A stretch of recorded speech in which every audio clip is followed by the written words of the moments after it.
So, actually, I dug into your profile a little bit, and I was pretty surprised that you are also a pastor for a church, and this is so exciting. And at the same time, wow, I can't believe that. So, tell me a little bit about it. It's so funny. Almost all the clients I work with do not even see it. So they get on the call, they have not noticed that in the profile. I don't talk about it a lot. It's just kind of tucked in the work experience. So yeah, Mm. I'm still a full-time pastor. I don't always love leading with that on like my posts because I feel like a lot of people have a lot of very understandable hangups with religion and bad experiences and judgment and all that sort of thing. I have no idea what your background is with that sort of thing, but a lot of people have a lot of baggage. So I don't want to like market myself to that world when it comes to like clients and that sort of thing. But yeah, it is my full-time job and I love it. It's really what I feel called to do. If someone wrote me a check for $1 billion, I would keep on doing it. It really feels like the thing I'm passionate about. And it also, I'm sure we'll talk more about this as we go, but it informs a lot of like the way I think about public speaking and writing talks, that sort of thing. I listened to this pastor. His name is Joel Osteen. I don't know if you've Yes. heard. And Joel Osteen, yes, 100%. yeah, he's quite known, and I've heard him. And when I got to know about you, I could just relate because whenever I hear Joel Austin, he's such a passionate speaker, Yeah. and when you hear him speak, he just does it all from his heart. Yeah. It's incredible. So I get that aspect of why you don't want to associate because yeah, that's true. A lot of people out there just try to merge things when not needed. Yep. But at the same 100%. time, I'm so curious how that impacts many things in the other life, which is Yes. you helping. Totally. Really want to dig Totally. into it. Oh no, we can talk about it for sure. Yeah. Do you want me to talk about that a little bit, like how it intersects Yeah, or yeah. whatever? Yeah. So, I originally, so like we talked about this off recording, but my brother is Anthony from Fletch. A lot of people know Fletch. A lot of people know Anthony and Robert. They're crushing it. Anthony was also a pastor before. So he got out of the church thing and started doing, an online business largely through LinkedIn, really only through LinkedIn. And he was always like, you should just do some kind of fun side hustle, side gig. It's a great way to make money. Pastors typically, besides like a Joel Osteen type, they typically there's not a lot of money in it. You're leading a small nonprofit with a very limited budget, so it's not like churches don't want to compensate pastors well, but it's just a very very small business, and you need a lot of staff and that sort of thing. So he was like, just try doing something online, and he was like, try something in the tech space. So I just started learning about the tech industry, just stumbling my way through it, just for fun and with no clear destination, but thinking maybe there's some way I can serve, add value, and sort of have a little side gig. So the way I started learning about it was from watching podcasts and from watching conferences and from watching tech people talk. I read some books as well, but I was really like, I just want to hear from people in this space. And the first thing I noticed was a lot of them were just really struggling with communication, struggling on stage. And it wasn't small events, it was big events, places with thousands of people, and the person on stage is the keynote speaker, and it's not going very well.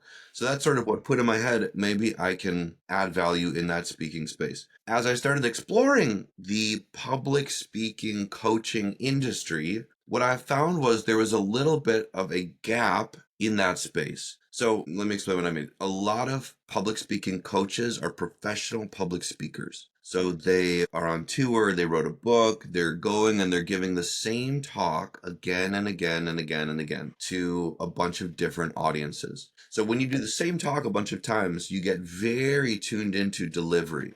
What am I doing with my hands? What am I doing with my face? What am I doing with my tone, my volume? Which is what you should be focusing on if you're giving the same talk a bunch of times. What new speakers actually need, though, is help writing the content. They don't know how to put their thoughts together. They don't know how to find analogies. They don't know how to write language that's going to punch when you say it, not just when you write it. So there was this disconnect between what public speaking coaches were offering, which was a lot of help on the mechanics of delivery, with what people actually need, which is how do I write a talk that will land well? Now, pastors speak a similar amount of time to professional public speakers, a similar amount of reps. The difference is we have to write new content every single week because we're speaking to the same audience every single week. So, like you mentioned Joel Osteen before. So, like Joel Osteen, he can't regurgitate any information. He can't use the same story twice. He can't use the same line twice. He can't use the same content twice. He has to write something completely new every single time. So any pastor who's leading like a larger church, let me put it this way, small church pastors, sometimes you can get away with not being a great communicator because people are friends with you in real life. But my church is larger. Joel Osteen's church is obviously like 10,000 times larger, but I don't know most of the people who show up personally. So they only show up if they feel inspired every single week. So pastors of larger churches have to get super good at writing content for public speaking. So that's how I got started, was I was just posting content on how, not how to do the delivery as much, but how to write the content. And it turned out that there was a really big need for that people in the tech industry, if they have to give an event, they don't really care about hand motions. They're just trying to figure out how to put the talk together. So it has ended up being sort of, like a unique thing that I'm in some ways bringing to this space, is more on the content creation side, frameworks for how to create the content.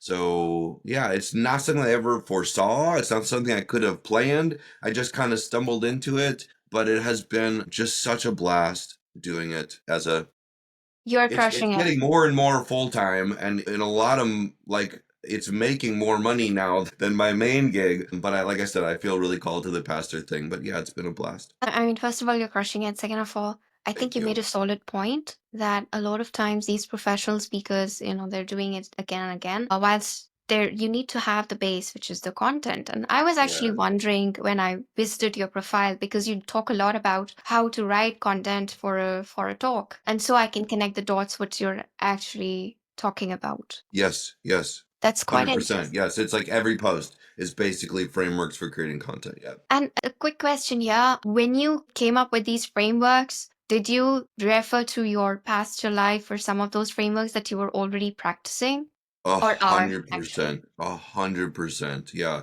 A lot of it in the pastor world was just sort of intuitive. Hmm.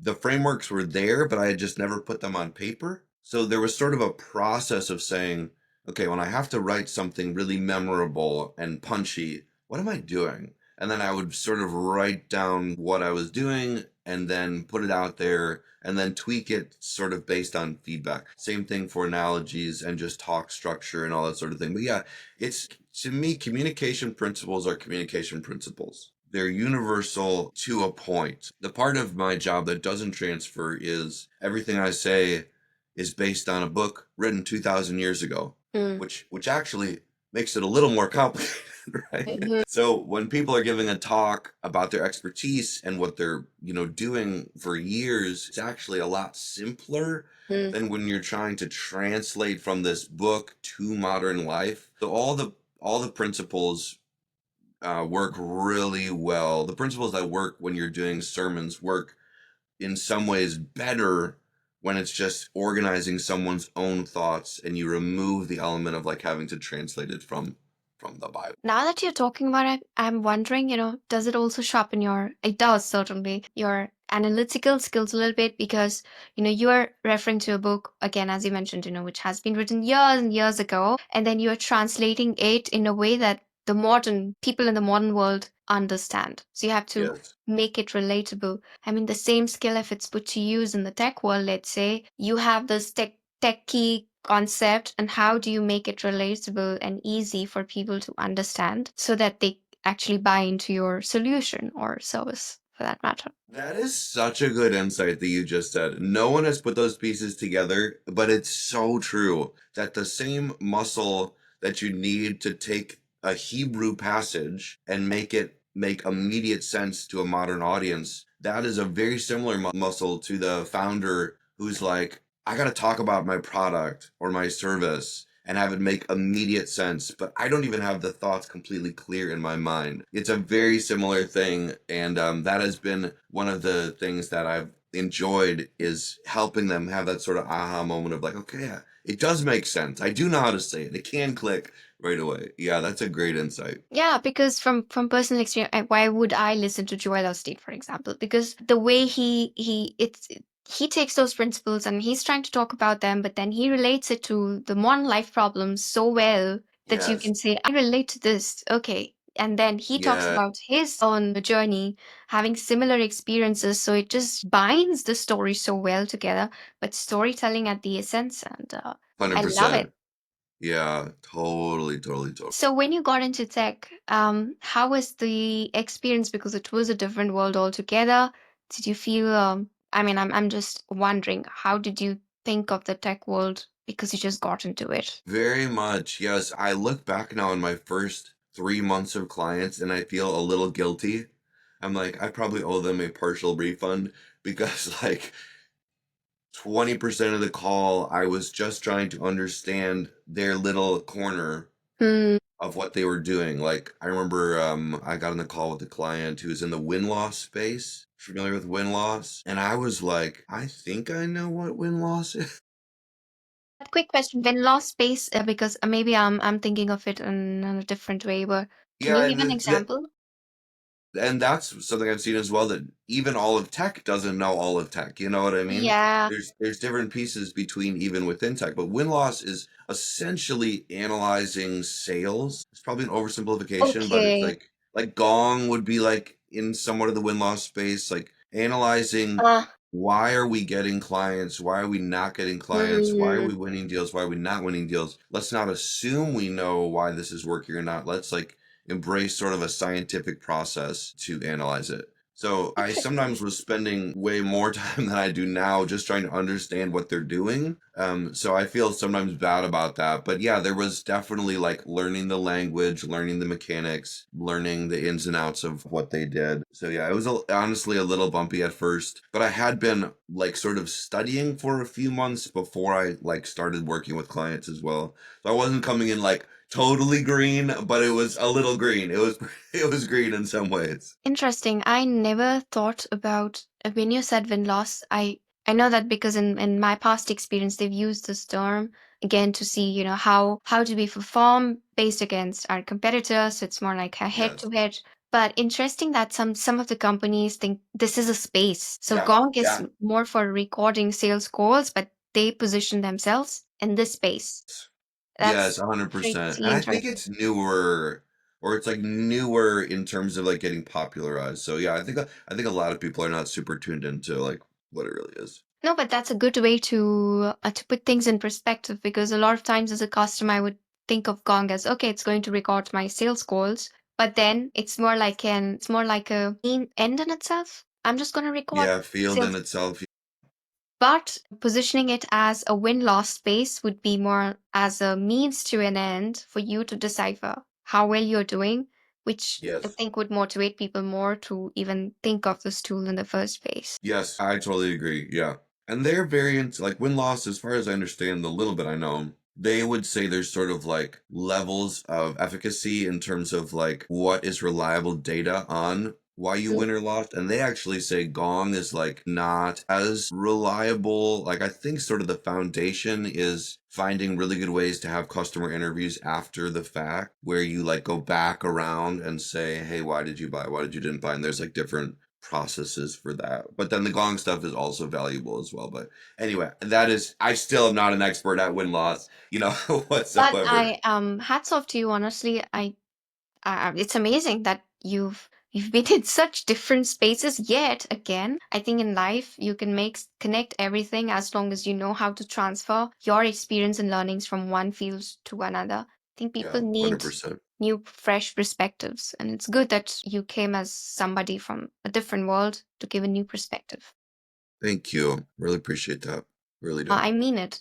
Okay, this question is about public speaking because I now that I understand, how you got into public speaking, I'm going to ask this age old question. Do you think people are naturally born as good public speakers, or it's a skill that one has to harness and some can Yeah. never do it? Yeah, that is a great question. And I've been on a bunch of pods and I've actually never been asked that question. Really? So I'm good, glad. good for you. That's a great question. So I will say, here's my take. My take is that however comfortable you feel speaking one on one, you can become that comfortable speaking on stage. So some people deal with pretty severe social anxiety, and it is very difficult for them to even have a one-on-one conversation. I would not want to overpromise that person and say, well, you could become a great public speaker. Now, maybe they can, sometimes they can't, and sometimes even shy people do better on stage than they do one-on-one. That's also possible. But if you have intense social anxiety, it can be a unique challenge when getting on stage. If, however, you feel comfortable having a one-on-one conversation, I believe you can become completely comfortable speaking on stage. And that goes back to the content piece. Like, for you, let me ask you, have you given a talk before? I think a talk maybe in a classroom setup It's all or good. in an office space. Like internal. Yeah, internal. How Or did you have I? feel I giving it? have. I have. Again, I was so young, but it was a debate. That kind of, if that classifies as a talk. I think so. I mean, there's different streams of it, but yeah, on some level. Do you remember being nervous? I know I wasn't. I think I like it. I like to talk. Okay, great. So you'd be maybe an outlier in some ways. Like most people are pretty nervous to do it. But the question I always ask people is like, let's say you have to walk up on stage and give a keynote. Mm. How nervous would you be for that versus walking up on the same stage and just telling people that that the time for lunch is getting moved, or like just saying your name and where you're from. Most people are far more nervous to give a keynote than to just walk up on stage and say something very basic. Mm. And the reason for that, in my mind and from my own experience, is that most people don't really deal with stage fright. They deal with what you might call content fright. Is this content really going to land? If you're not that nervous to walk up and say hi, then if you're more nervous to give a talk, you're nervous about what you're saying, not just the fact that you're on stage saying something. If you prepare, so back to your original question, can anyone become a public speaker? If someone's comfortable one-on-one and they learn to prepare a talk that they love, that they believe in, that they know it's going to resonate because they've tested all the concepts in advance on real people and they understand the flow of it. And they're not panicking going, I can't remember what the next slide is because I have 5,000 slides I'm trying to get through in 20 minutes. If it's clear in their own mind and it's high value to the audience, I think anyone can be great on stage and really shine. We also we live in the era, this is even kind of dated now, but everyone still kind of talks about authenticity, just being Yes. yourself. Yeah. So like there's not even an expectation that you're going to be this like larger than life personality. Like the expectation is just you have something helpful to say and you say it as yourself. So in this period especially, I think anyone can become great at it for sure. It's a lovely answer, really, because it's true, when you're confident, I mean, then you have one less thing to worry, right? If you're Yes. confident with your content. Yes, I that's it. totally agree. Confident with your content. That's it. No, I love this. I think a part of it is also how we've grown up because it's very common for people to say, I have stage fright. I mean, so many people say that. Why is it so common? I don't understand. Most of the time, why? Have you Yeah, not got enough opportunity as kids to speak? Why do people at large have this issue? that's a good question. And that might be a big part of it. That might be a big part of it is we just don't do it. And the same way if you've never done something before, it's stressful, right? I also think that like, okay, so for myself, like we were talking about before, I give 40, 50 talks a year to hundreds of people every time. And I have to write a different talk for every time. There are still days I get up there to speak and I'm a little fuzzy on how the talk goes. I'm a little not dialed in with how each part fits together and it's not as well prepared. And I will still get nervous to this day if the content isn't great. Mm. So I think that is the sort of unseen reason why most people are so nervous. They've never done it And then the first 10 times they do it, they don't understand what they're about to say. And they're nervous for a reality, like for an actual reason, like they should be nervous. I Because if get you're it. going to take the attention of 100 people or 200 people or 1,000 people, if you're going to ask for their time and then you're going to waste it saying something that will not help them, Mm. those nerves are like legitimate nerves. Like you should feel bad Mhm. because you're about to do something that is not very helpful to a bunch of people. So, does that make sense? Yeah, it totally does. It totally does. I think I totally agree with that. I don't know where I read it, but I read it somewhere that there's a difference between, correct me if I'm using the words correctly, but rhetoric and an orator, and there is a difference between the two. Oh, I haven't heard that. Tell me more. I'm not sure if it's rhetoric or orator, but from what I remember, either of those two, one means somebody who both of them speak well and Yep. can speak well. Yep. But one of these, I don't remember if it's an orator or rhetoric, speaks but has no depth. It's just words, Mm-hmm. fancy words. You seem to think, oh, this person is smart by the way they're talking. But Mm-hmm. then when you think of the depth or the value, there's none. Wow. The other Yeah. speaks well, but delivers value Yeah. and actually moves the crowd in a Yeah. way it's intended to. I So love that. Yeah. I think in people who aren't afraid of the stage fright, they there exist two categories of people because I've seen many people who are super confident. Yeah. They go speak, but then everybody's like, she or he is so confident. But I'm not sure what this person is talking about. There's no Yeah. depth. Have you had those kind of people? Because I certainly have. Totally, totally, totally, totally. Yeah, I think that's a great point. There are people who are pretty confident on stage, but it's not doing much for the people in the room. And I think in the tech world, the biggest manifestation of that, the biggest example of that is often too much content and too complicated content and too Yes. confusing content. There's so much pressure to be smart and brilliant that people overload their talk with way too much information. They don't really explain any of it enough to make it resonate, and people walk away not really having taken anything from it. Like people, I have so many clients who be like, I want to put a slide up that people take pictures of. And I'm like, I don't think that's a great goal because as soon as they pull out their phone and start taking pictures, they're not listening to you anymore. And that's a sign that it's too much information for them to take in the moment. Send them the deck later or put the slide up and say, hey, you don't need to take a picture of this because I'll send it to you later or whatever. But yeah, I think that is the biggest problem is too much content, not a clear explanation of it. Is that what you've Yeah. seen as well? Yeah. I can totally make sense. Actually, I was listening to this talk. It was not a talk, but a webinar of Cody Sanchez. She I know talks that about, name. yeah, she's quite popular and she talks about investing in so-called unpopular industries such as laundromats, Yes.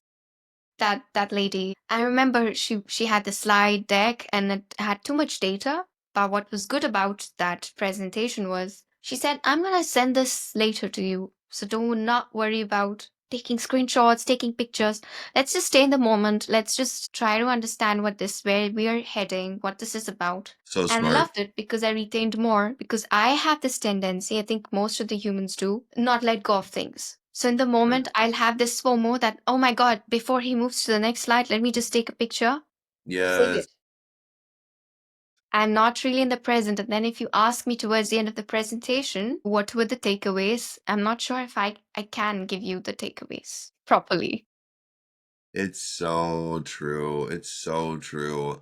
And man, it's so counterproductive. Like you think of TED Talks, right?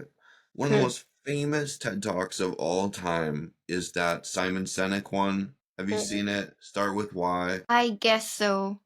Now that you say it, I wouldn't say that. It's Yeah, I all good. remember, to be It's honest. all good.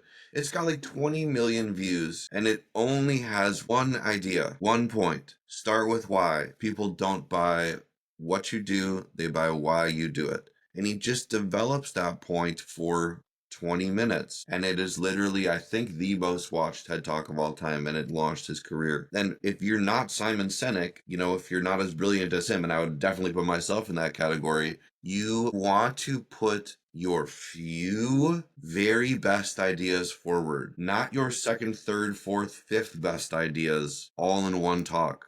Because we all have generally one or two decent ideas in our lifetime. Agree.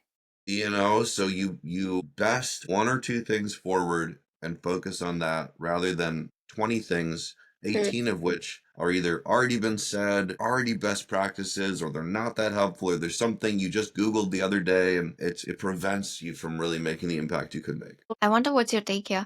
I read this quote somewhere a few days ago, and it was about whatever you read from these great philosophers, there has been days and maybe years of thought put into it. Even if you see a 3-line text Mm, message from these philosophers, they took a lot of time to write yeah. that.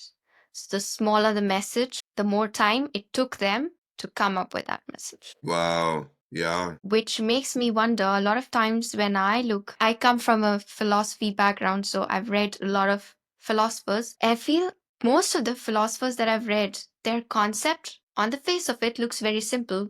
You might wonder, that's it? For example, Rene Descartes, he said, uh, I think, therefore I am. It sounds so basic, right? But he must have put so much thought into that, as you said, one concept that got to become one of the most famous sayings with a Yes. lot of depth in it. Yes, yes. I think I hear you saying, there's a sort of perspective that says the most simple and helpful ideas take a long time to create. And I would totally agree with that. I would totally agree with that. The most profound things, they don't come out of nowhere. They come out of years of thinking and working. And that's true for philosophy, and it's true for an abstract idea like start with why, but I also think it's true for more sort of day-to-day business things as well. Like you just interviewed Robert from Fletch, Yes. right? So Yeah. Anthony and Robert have built their entire business on one idea. And it's funnily kind of the opposite of the Simon Sinek talk, but it's basically when you're trying to sell your software product, tell people what it does. Don't tell people like the financial outcome. Like, don't say our product Yeah. will increase your bottom line. You've heard them talk about this, right? Yes, he has, and it got stuck with me because I wrote it down. I remember. Don't talk about the end results yet at the stage where you are.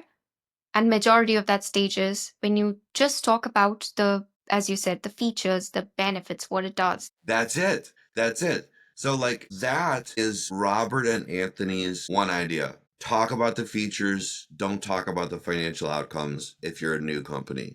Yes. And that's all they have needed to build, a 7-figure business with 2 people. And they don't need a bunch of other ideas. They just need that one idea that was the product of a ton of thought and research and analyzing. And Anthony talks about this. He said when he started in the tech industry, he would pull up website after website after website trying to learn. And he would look at their homepages and they all said things like, increase productivity, increase your bottom line. And he literally thought, I can't wait until I'm smart enough to know why they don't tell people what their company does. Yeah, and that makes it a lot of fluff, right? It's Yeah. fluff. You go on a But he website. didn't know it at the beginning. He literally thought there must be some reason why they're not telling me what they do.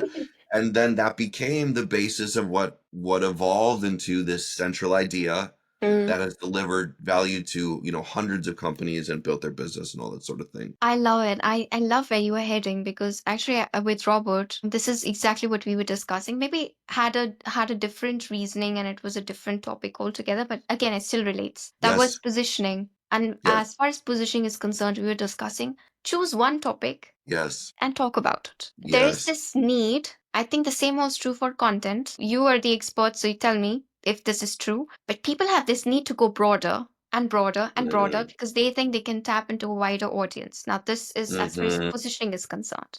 I'm wondering Mm-hmm. how the same mindset applies to content creation for a talk when people think going broader would help me more as against building on one concept to make it work. Yeah, 100%. I think it's true for content. I think it's true for marketing, which is basically the same thing. And I think it's true for public speaking as well. One thing I'll often do with clients is I'll say, okay, let's try to make this real. Let's think of one person who you care about, one person you love who might attend this event.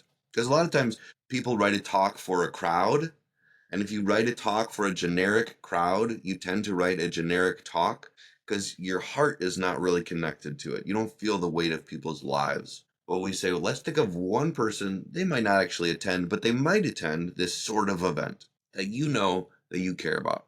And then I want you to say, what is one thing or two things that you could tell that person you know that would actually help their lives, that they would walk out and they would do something different, that they would live in some different way or do business in some sort of different way. And let's make our whole goal of the talk change in that person's behavior, change in that person's mind, change in that person's life.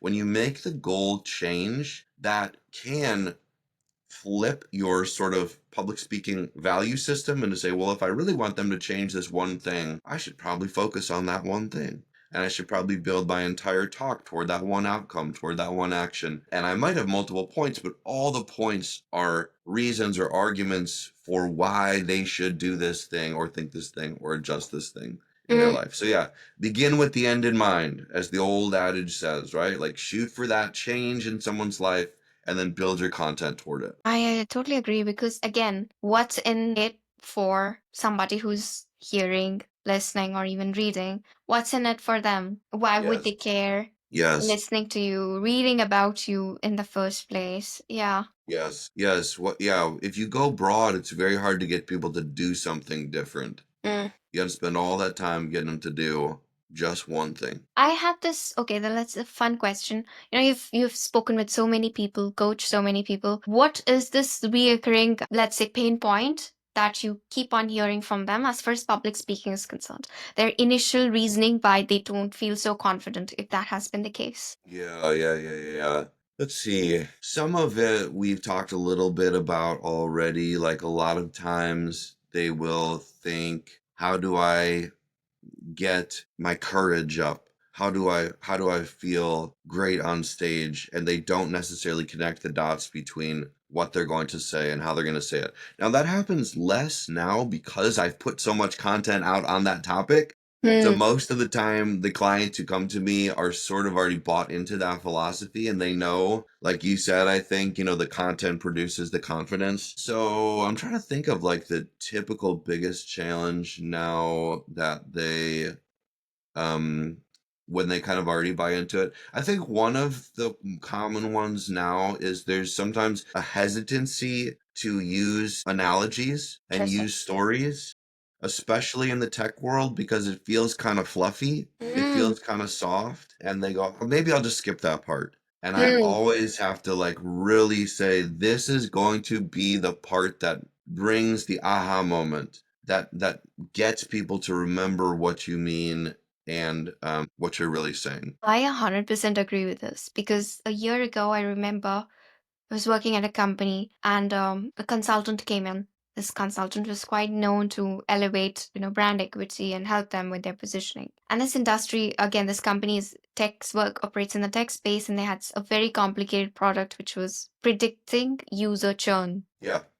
And this consultant said, let's have this analogy, churn, baby, churn, something around that. And I remember the song, I believe there's a song around Chon Baby Chon, some song, I don't know. But he wanted to make it more fun Hmm. so people can relate better what this does and, have some fun, bring some Yes. quirkiness.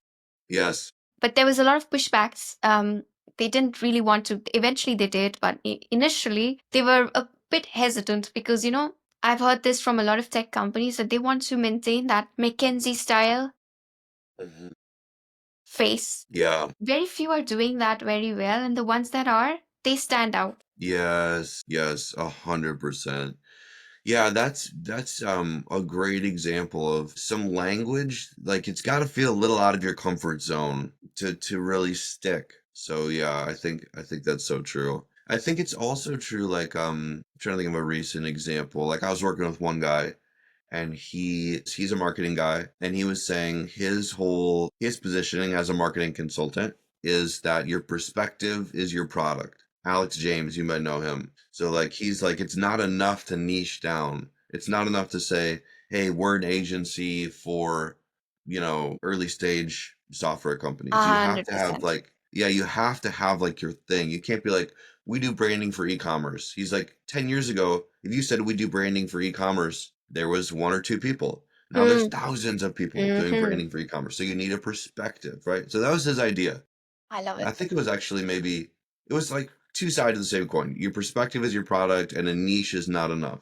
So he was Love like, that. right. So he was like, how do I get this to resonate? And I was like, we need an analogy. And he was real like, well, I don't want to be like the storytelling guy. And I was like, that's fine, but let's just play around with it. So we played around with it. And what we came up with was what we laid it on. He tells it now this way. He says, when I was in high school, I listened to a bunch of like pop and rock and whatever. But then I found Kendrick Lamar.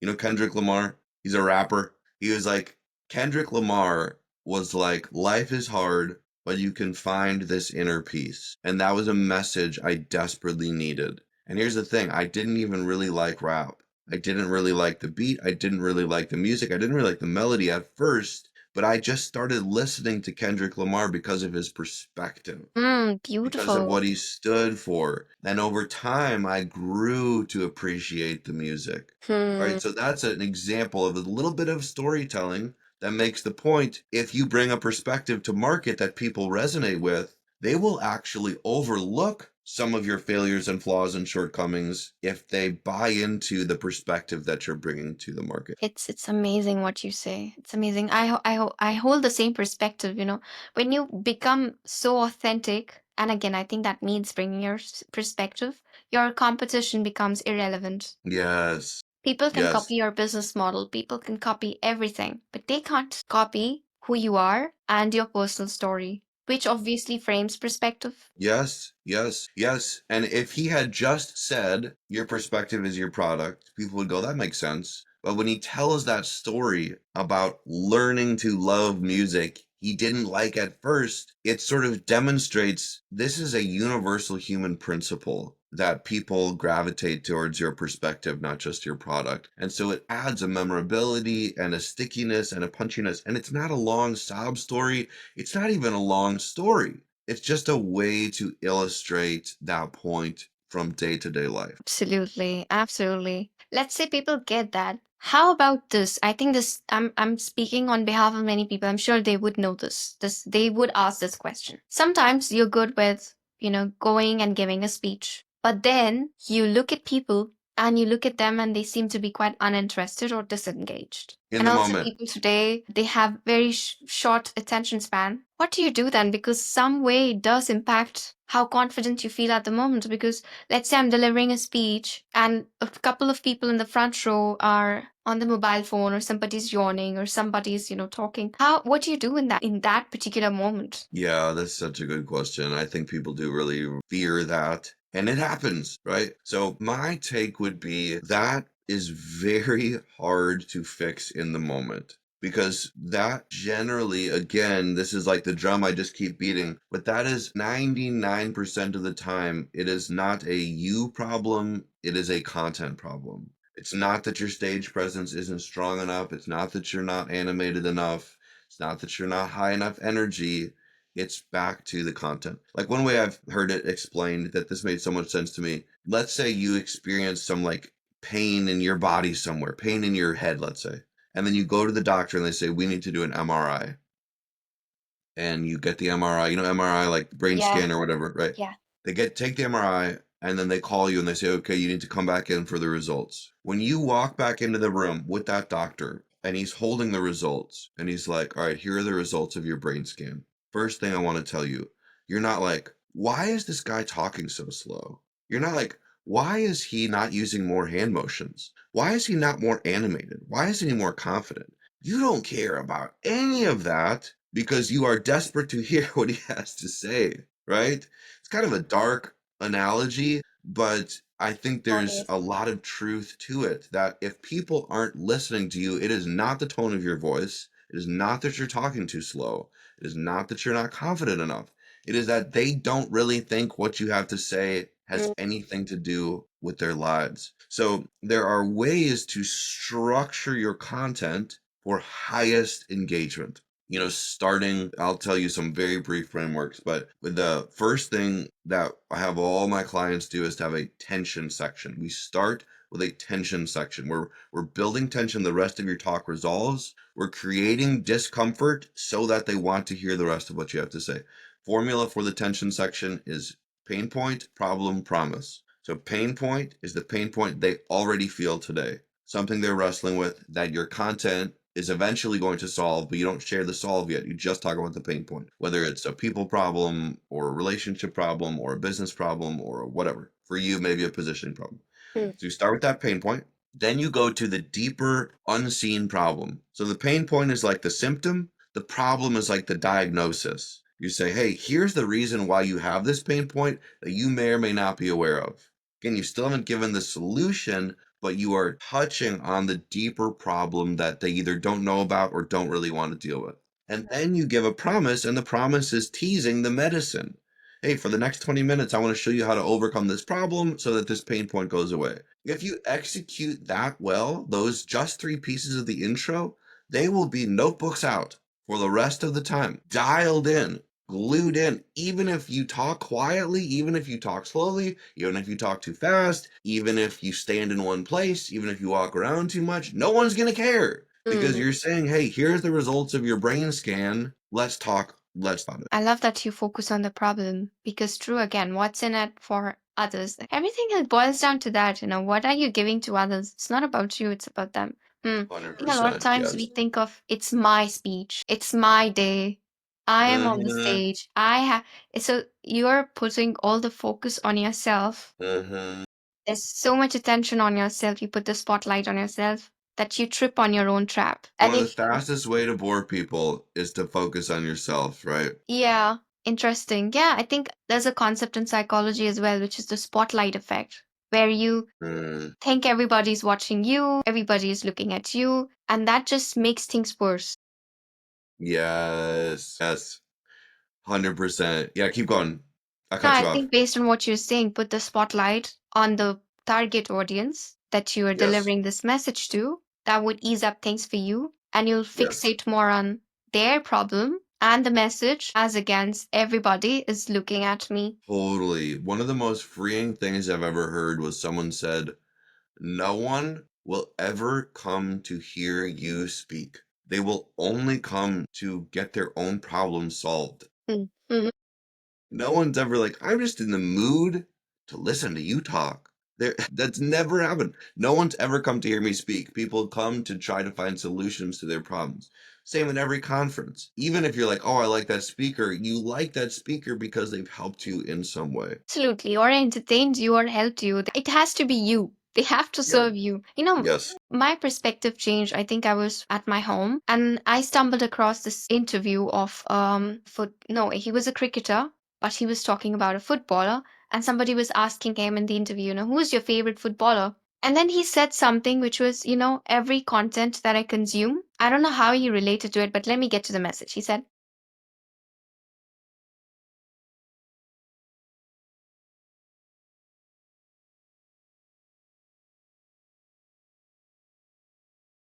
Mm-hmm.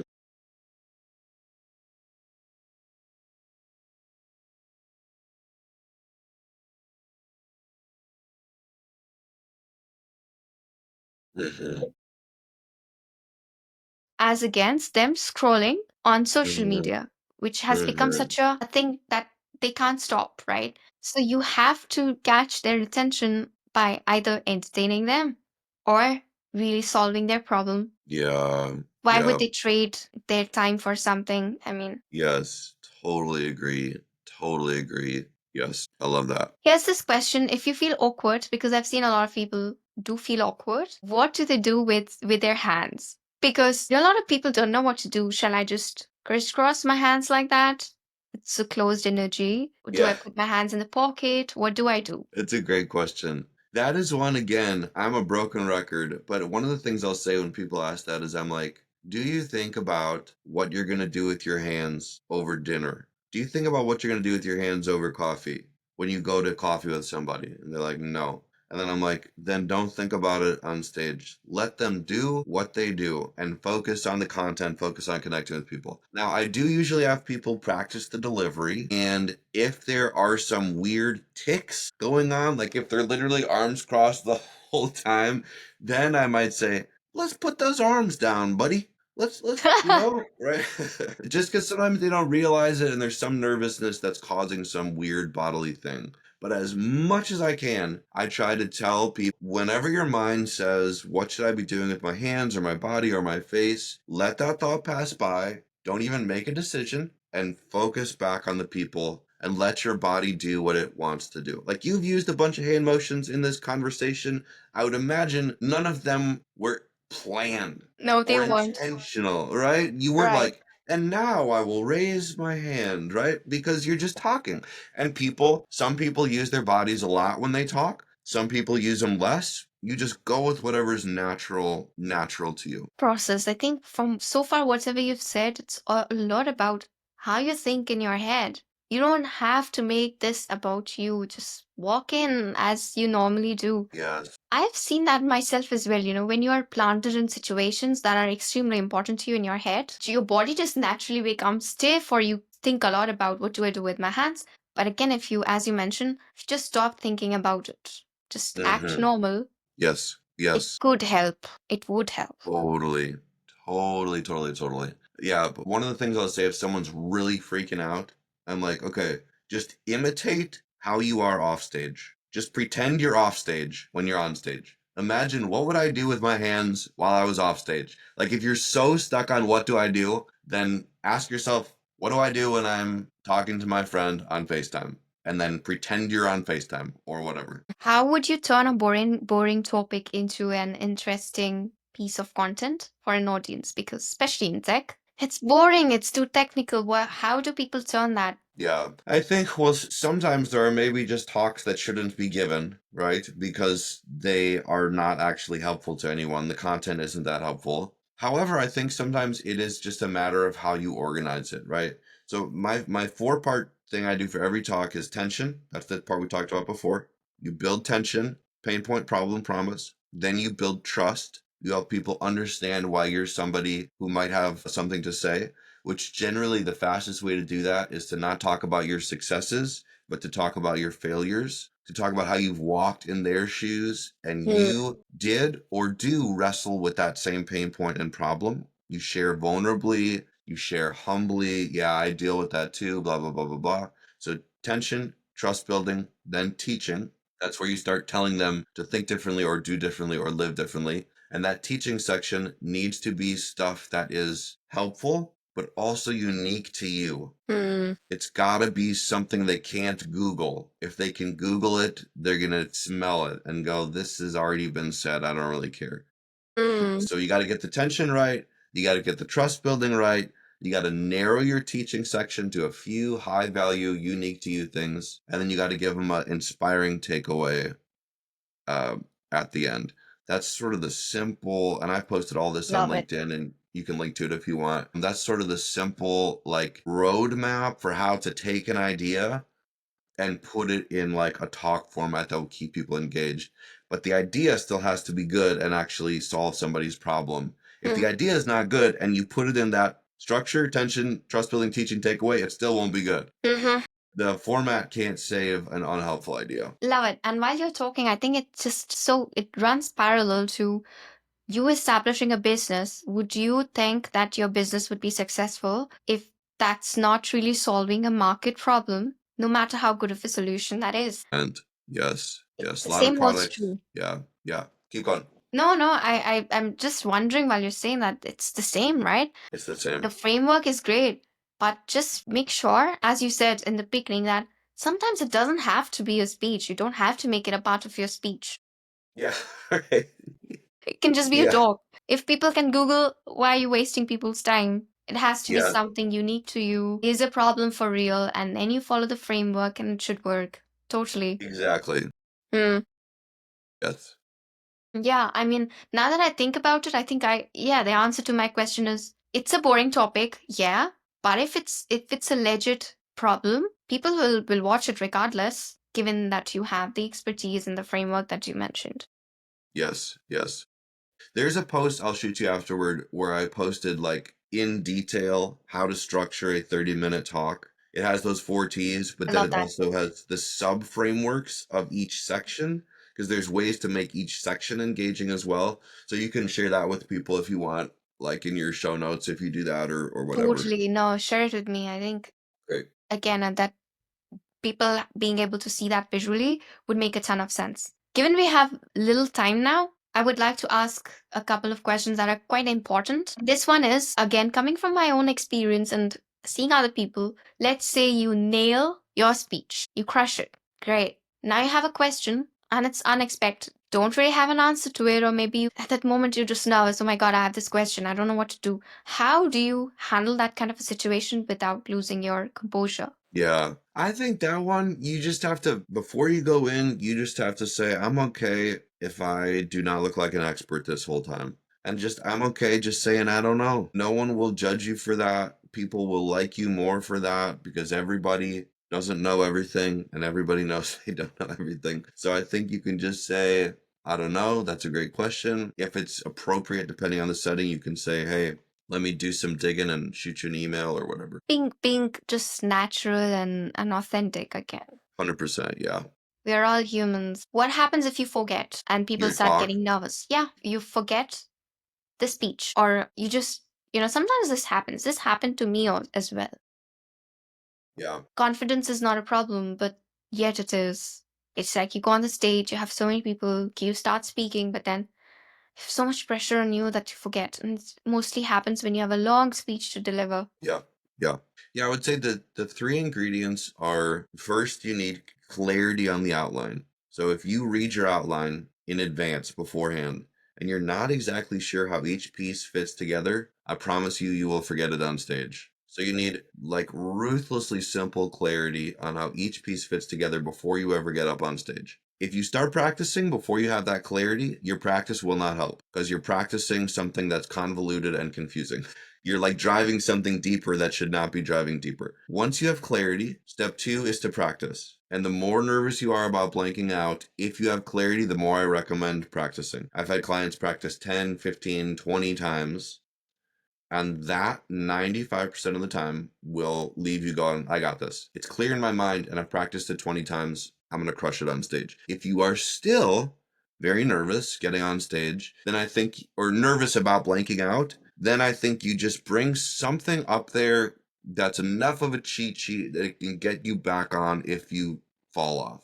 Whether it's a 8.5 by 11 with your 30,000 foot outline written down, or cards, or I mean, if you have slides, it's also pretty easy to get back on track because you just go to the next slide and carry on. But that'd be the simple formula. I think you're right. If you have the framework and if you yourself know how to weave the story, you know the logic. Yes. It's more logical then as against Yes. memorizing things. It's more Yes. logical. Totally. Totally. Okay, I get it. I think to sum it up, let's finish with this question, which a lot of people would have. Why do I even have the need to go and speak? Why should I think of public speaking? I'm good delegating this work. I can sit behind my desk, write a blog post, write a post. Why care about public speaking? Yeah, it's a great question. And I think anyone can do it. I don't think everyone has to do it, but I think there are some real benefits. One of them is if you want to move up in the world, that public speaking can help you be seen as somewhat of a leader in your space. If someone sees you on stage, they always associate you with leadership and influence, and they'll never remove that from their brain. You'll always be someone who they saw, who had the courage to get on stage and deliver a message. And that's true in terms of some of the stuff people are talking about in terms of like founder brand, and like founder led brands. Like if you are a founder, I think it is very strategic to speak so that people can associate you with being a leader in the space. If your path is not founder or you don't want to get promoted and you're just comfortable with what you're doing, I think the value for learning to speak then is that it is so stressful that after you do it, it lowers the stress of everything else. Oh, After I you love start, that. yeah, Love that after you feeling. you give a talk on stage, hiring feels less stressful, Firing feels less stressful. Emails feel less stressful. And all hands talk feels less stressful. So it's so challenging that it builds your communication muscle bigger and things start to feel easier. Those are probably the two biggest reasons. Just love the second one that you said. Seriously. Because I have realized in my own life, maybe it's not the best practice, but the more I take things on my plate, I do them intentionally. Not so much so that I cannot function,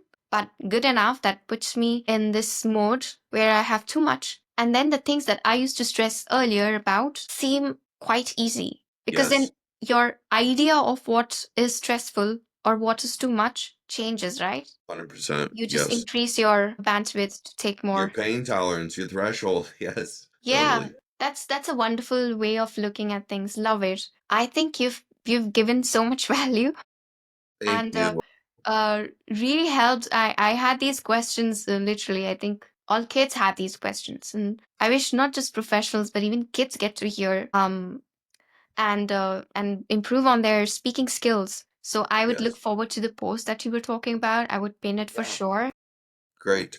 To anyone watching this, please follow him. He's got great content, and that's how I actually got to know about Vincent. Thank you so much for having me. This has been a delight. You're a great interviewer, and I had a great time. Thank you. Thanks a lot. Cheers. Cheers.